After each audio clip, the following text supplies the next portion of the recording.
Hello. To start out, I think I want to discuss my intersections. And the intersections I think I found in this class. I think it's very common, right, that when we sit and talk, especially in academia, the intersections that are seen very commonly and are presented. And in the past, I would think of the intersections that maybe made schooling a little bit difficult, or existing in, this white supremacist education system a little more difficult. And that is I'm Black and a woman. And I think I wrote it in my MED portfolio, the fact that when I said, I'm going to be a doctor because my father was a doctor from Illinois. He graduated from the University of Illinois. And when I said I was going to be a doctor and my first grade teacher told me no, that I was Black and a woman, those two intersections have stayed with me forever. And those words have stayed with me forever. Like, I will never forget Miss Spice House. I can't tell you about, okay, I do probably remember my second grade teacher. Miss McGann was pretty cool.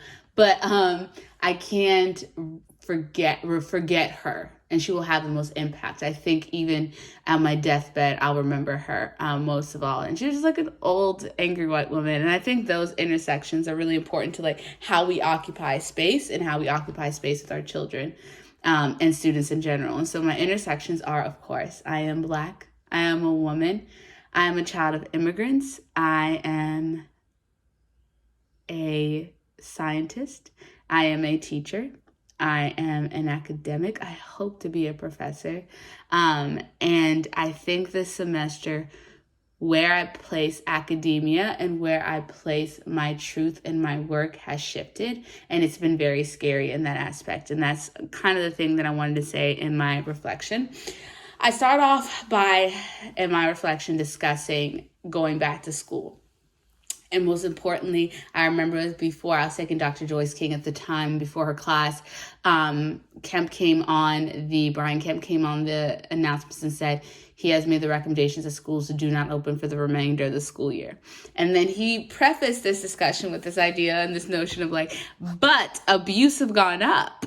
People are being harmed. They had this idea that children aren't being taken care of and we're not finding out kids are being harmed because they're not in schools. And so like that juxtaposition between like closing schools down and this idea of our children being harmed was pretty tough for me to navigate and to decide like where does my lens exist and where do my truths exist. And it's taken me full circle a whole year to get to this idea and this notion of like where does humanity exist in my classroom, and where does humanity exist in anything that we do in the school, in any of the places that we occupy. Because I think very much I've been a state tested teacher for years. And so my idea of where promise and idea and literally and motivation exists is in this idea to succeed. And I think COVID-19 took that, and my time working with Dr. Joyce King and Dr. Natalie King and working with individuals who taught me or situated me in this idea of mattering. Even Bettina Love, his idea of mattering is that the curriculum doesn't matter if those kids don't matter. Reading Angela Valenzuela and this idea of subtractive schooling also made me realize that the curriculum isn't necessarily built for me or them. And maybe we don't exist in this space where we actually challenge our students and our children are existing in academia in a place. So this idea of stock stories and concealed stories is such a big deal for me because in understanding my biases and going through this program and understanding where I situate myself and getting ready for comps and constructing a lens, have decided that yes, my entire lens and my vision has changed. And I start this conversation of how, when I first would hear my students speak and I could see that their lens and that their stock stories were deconstructing who they were, and they were searching for humanity in our building, and we weren't giving it to them. What we were doing was saying that their stories and their concealed stories did not exist, and that we were going to place their bodies. And I think Ta-Nehisi Coates, when he continues to say this policing of bodies and this idea of like an attack on the body continue to come up. And I remember my very first day with my kids face to face when it was like a lot of them, not like this hybrid weird space we were in, but it was a lot of students. And they were just stating like, I haven't had somebody policing my body and tell me what to wear because boys are going to be uncomfortable. And this notion of, how do I exist as a woman in this space when I'm supposed to be making someone else comfortable? And this comfortability and this idea, like that is 100% a concealed story. And making men feel comfortable is a stock story. And this existence and this notion is, how do we do it? And how do we unearth this general narrative or this idea that there are transformative stories and how we discuss things and the idea of policing bodies, though when in this aspect that Ta-Nehisi Coates talks about it, it's this idea of like really controlling Black bodies and really policing Black bodies in these communities. But how do we unearth these concealed stories and turn them into transformative stories? And how do we allow students to understand that science is not, I think I said it in my reflection, like biology is the furthest thing from my mind. And we were at a conference, Dr. King and I, and they discussed matter, period. And we were coming in there like, mattering, this is what mattering means, and this is how we make Black and brown children matter. And it doesn't, none of what we do exists in this space if our students don't feel like they matter. And they came in there and they're like, this is a discussion on matter. And I was like, wow, you're doing what we said we're going to do. And so I think that's 100% this like idea and notion of like when our curriculum is not humanizing, if our students aren't situated in this idea of transforming and revolutionary work, then why did we show up? And that's like at the backdrop of what I'm thinking about. I discussed the great joy of having everyone watch Between the World and Me. It is one of my favorite books. It's actually on my bookshelf behind me.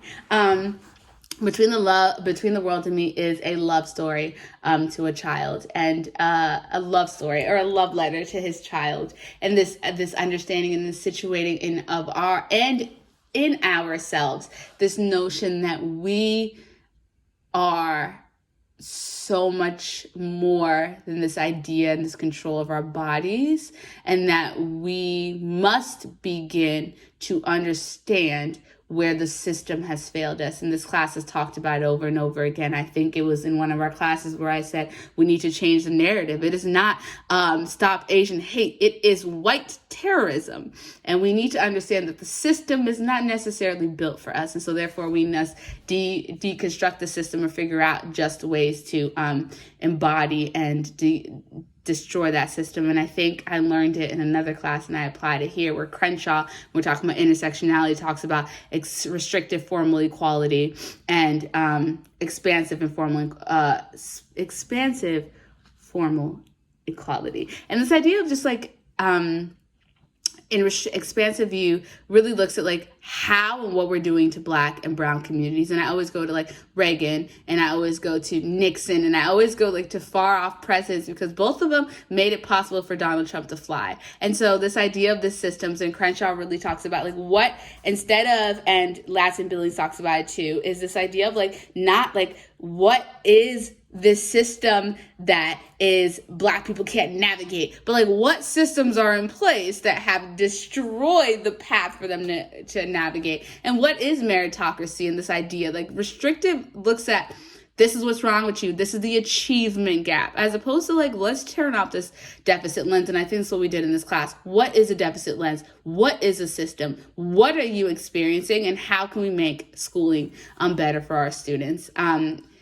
And then the Black Queer event was kind of like my awakening, and I talked about it a little bit in class. Is like I felt grounded in this class, not just because like I was able to see what the imposter syndrome looked like for intersectionality that I maybe exist inside of me, but I wasn't able to like I'm spending time on myself figuring out like what that looks and what adding another intersection looks like for my life. But them discussing the intersection in a way that like, yes, I am Black and I am queer, and these two things don't exist outside themselves. Even as a woman, Black woman, queer, what does that exist in our intersections, and like ground myself in that vision. And for the first time, writing a subjectivity that aligns with not just being a Black woman and being a scientist, but also being a child of immigrants. This subjectivity is the closest to my heart because I grounded in who I'm here for, right? And who brought me here. And I think that's important.